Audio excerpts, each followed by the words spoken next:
What's up everyone and welcome back to the MMA Zone. Today, let's get started with UFC breaks silence on new anti-doping program in 2024. With the end of the UFC's partnership with USADA right around the corner, the promotion has shared the details of their new anti-doping program, which will go into effect in 2024. As numerous outlets have reported, much of the new program resembles the USADA drug testing program, with fighters being subjected to random tests 24/7, 365. One of the key differences, however, according to the UFC, is that Drug-Free Sport International has a team of sample collectors worldwide, which will help cast a wider net of testing when ensuring a clean sport.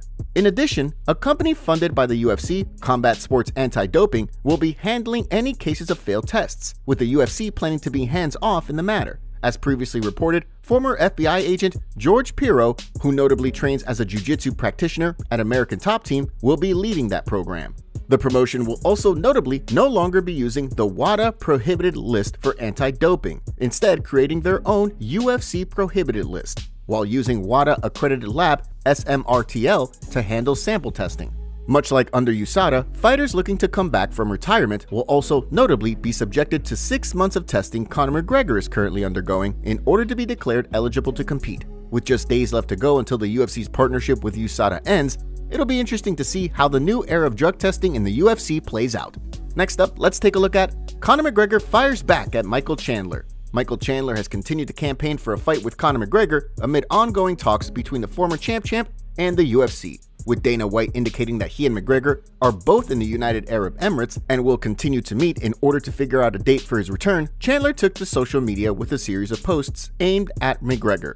In response, McGregor poked fun at the former Bellator MMA champion's campaign for a fight, writing, "Chandler Moicano, now there's a UFC 300 main event." The tweet has since been deleted. However, Moicano was quick enough to repost it, writing in response, "Nah, I'm good, too easy." Although McGregor's manager indicated that he believes Chandler is the most likely opponent for McGregor, Hall of Famer Daniel Cormier isn't sure. Speaking in a video for his YouTube channel, DC reacted to Chandler's tweets, taking aim at McGregor while explaining why he feels as though, at this point, the fight may not happen. Michael Chandler has openly said he'll fight him regardless, which doesn't make great sense, but I get what Mike's trying to do. But this whole thing is just like a soap opera. This Michael Chandler, Conor McGregor situation is a mixed martial arts soap opera. So now Mike has been constantly chasing Conor. Like it is to the point now where, God, I don't like saying this because Chandler is one of my buddies, but it's almost desperate to fight Conor McGregor. Given that the targeted date for the fight has continued to be pushed back, Cormier, like many members of the MMA community, is beginning to feel like the fight is not going to happen. With McGregor explaining recently that he's beginning to grow impatient, however, it sounds as though the ball is in the UFC's court to prove DC wrong. Next up, let's take a look at UFC fight updates. As we approach the new year, there have been a number of changes to the first card of 2024. Without further ado, let's dive right in and take a look at today's UFC fight updates. At UFC Fight Night, Ankalaev vs. Walker 2, the promotion's first card of the year on January 12th, Preston Parsons will now face off against Matthew Semmelsberger, who will be stepping in for Basile Hafez. The UFC indicated via their website this week that Hafez has been removed from the fight, with Semmelsberger instead looking to snap a 2-fight skid that saw him drop back-to-back losses to Jeremiah Wells and Uros Medic in 2024. The card will also see Weston Wilson compete against Dana White Contender Series alum Gene Silva, who's stepping in on short notice for Gabriel Santos. Silva will now be looking to make a successful UFC debut on short notice after picking up a unanimous decision win on Dana White's Contender Series back in September.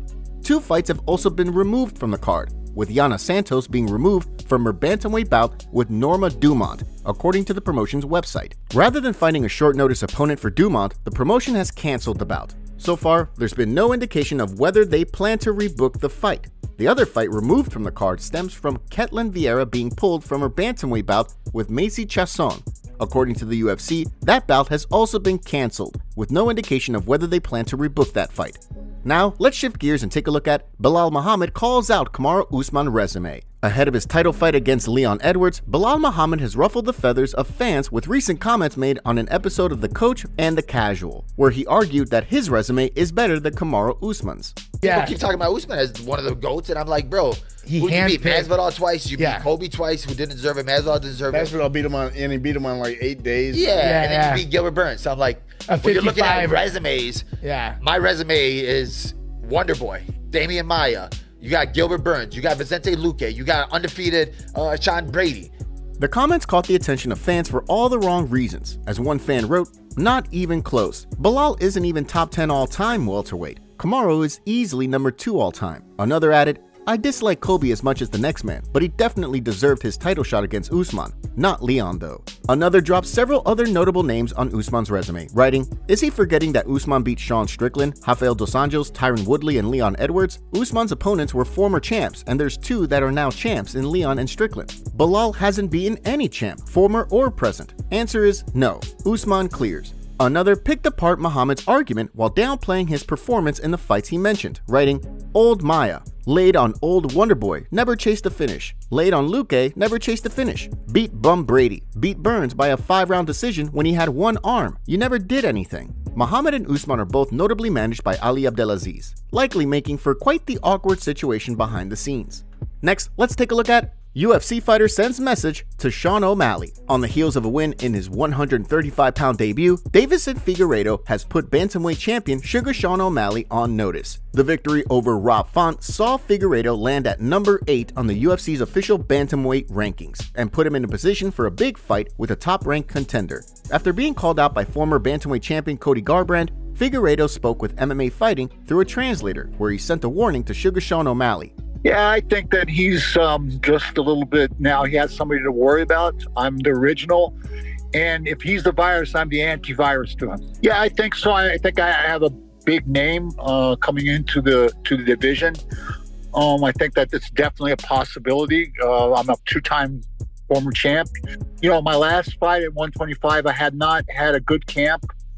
I didn't feel everything went wrong, but now I'm great. And so, yeah, I feel that could be a possibility. However, I will patiently await what the UFC has in mind for me.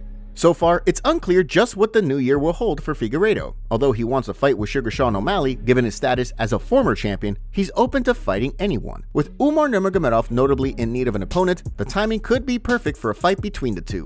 Next, let's take a look at Shavkat Rakhmonov will dominate in the UFC. Over the past several years, Shavkat Rakhmonov has continued to make a name for himself inside the octagon, rattling off win after win while keeping both his unblemished record and his 100% finish percentage intact. The way famed coach Faraz Zahabi sees things, however, it's hard to pinpoint one area where the Nomad has a notable skill advantage over his opponents. Speaking in a video for his YouTube channel, Zahabi gave his assessment of Rakhmonov. I was watching Shavkat. I'm trying to understand what makes this guy so great. I still haven't understood, but he's great. I just don't understand how he does it. Guys, I've watched countless fights. I've trained countless hours. I've worked with so many phenomenal, talented fighters. This guy's very mysterious. Like, what is it about him that overwhelms these fighters? Like, Wonderboy is a phenomenal striker, phenomenal, and he was even slipping and countering Wonderboy. It was shocking to me. After his recent win over Stephen Wonderboy Thompson, it's clear that the Nomad is right in the mix for a crack at the title. The big question, of course, will be whether he gets the next title fight after Belal Muhammad competes for the belt, or he winds up having to beat another contender before getting a crack at the title. Dustin Poirier leaks next UFC fight? Since Dustin Poirier's recent loss to Justin Gaethje over the summer, there's been quite a bit of speculation as to when he will return to the octagon. Although the former interim champion has made it clear that he won't be retiring, he's also indicated that he plans to be selective when accepting his next fight. When it comes to his next opponent, Poirier has refrained from calling out other fighters, simply saying that when the right name comes his way, he'll know. This week, the Diamond teased fans by posting a photo of himself at the gym, with a poster from his UFC 257 rematch with Conor McGregor in the background. Fans were quick to weigh in on the situation, with one writing, "This is a tough fight for Conor after a 2-year layoff." Another added in, "Dustin has been active since Conor took his extended break from UFC. I don't see this going well for McGregor." One fan echoed a sentiment expressed by Conor McGregor after his last fight with Poirier. The last fight was not finished in a good way. This would be the real fight to finish it for all. Another shot down the idea of a fourth fight between the pair, saying that McGregor wouldn't risk another loss, writing, "Nah, Conor won't risk it. Say what you want about him, but he's got the most pressure on his shoulders on the whole roster. Chandler is a dangerous fight, but winnable. Dustin is a way tougher matchup, especially after a layoff. This is a reach." Despite that, there are still some who are excited about the potential fight. As one member of the MMA community wrote, "Best fight they could possibly make. Make sure to leave a comment and you might get featured in our next video. Thanks for watching. If you enjoyed, make sure to subscribe and turn on notifications to never miss any MMA news. Check out our video from yesterday if you missed it. See you tomorrow.